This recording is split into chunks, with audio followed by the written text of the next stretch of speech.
very interesting that according to books in the Stockbridge Library, the Mohican tribe, later called the Stockbridge Indians, had Israelite roots, and that the Mohicans' good great spirit religion seems to have evolved from Judaism.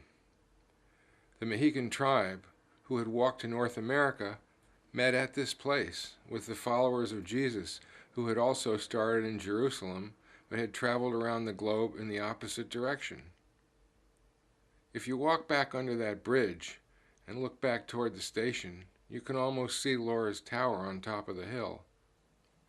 An early account of what would be later described as Norman Rockwellian was when Jonathan Edwards' daughter Esther wrote in her journals and described with fondness and sincerity a pleasant, almost quaint settlement, including sledding, dancing, and close friendships between Mohican and colonial children.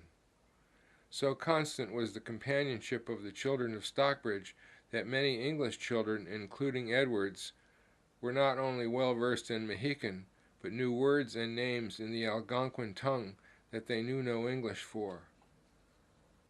If you climb the hill in the tower and look toward the west, half a mile down Main Street toward the town square, you see the brick church. Another interesting thing is that although the Puritans wanted to convert the Mohicans to be Protestants, almost 300 years later, the original Puritan church, still functioning, teaches a gospel based more on the Mohican religion and its 20 commandments with roots in Judaism than the Calvinist roots of their original ancestral Congregationalists. 275 years ago, at this site of the Chimes Tower, two opposite and diverse forces collided, then agreed to cooperate, marking the beginning of Norman Rockwell's hometown. The Mohican, the dominant warrior tribe of North America, had a religion, a government, a culture, civilization, and a way of life thousands of years old. King Henry VIII founded the Church of England because when he asked the Roman Catholic Pope for an annulment of his marriage so he could marry Anne Boleyn, the Pope refused. Then Henry declared himself to be the supreme head of the Protestant Church of England, which allowed him to annul his own marriage.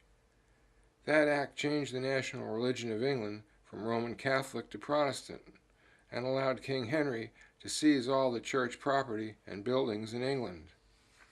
The diminished Mohican met the Congregationalist Puritans fleeing a denser culture and seeking a new world.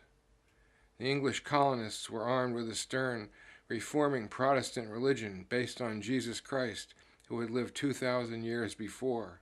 With his wife, John Harvard arrived in America in 1637. Settling near Boston, he was named minister of the Charlestown Congregational Church. But he only served for 1 year before dying at age 31 of tuberculosis. He left his books and a sum of money to what was named Harvard College. Harvard graduates became ministers in churches throughout New England. Many of the first colleges and universities in America, Harvard, Yale, Dartmouth, Williams, Bowdoin, Middlebury, and Amherst, were founded by Congregationalists to educate ministers. In 1701, a group of 10 Harvard alumni, all Congregational ministers, met in the study of Reverend Samuel Russell in Branford, Connecticut. They pooled their books to form Yale College's first library. The ministers declared their objective: that youth may be instructed in the arts and sciences, who through the blessing of God may be fitted for public employment, both in church and civil state. In 1609, Henry Hudson sailed the Half Moon from Amsterdam to New York Harbor and up the Hudson River as far as Albany.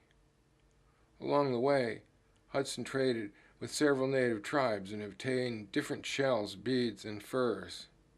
Henry Hudson introduced the river tribes to alcohol and established Dutch claims to the region where the fur trade soon prospered. Each year, Dutch ships sailed up the Hudson with goods to trade for beaver pelts. A large European market for leather made deer another trade commodity. the Dutch had made the Native Americans their employees. The Mohicans depended on deer for food and clothing and as a medium of exchange. Without it, or some other barter item, they would incur debts to white people. Since the European arrival, the Mohican had used the animals as business rather than food.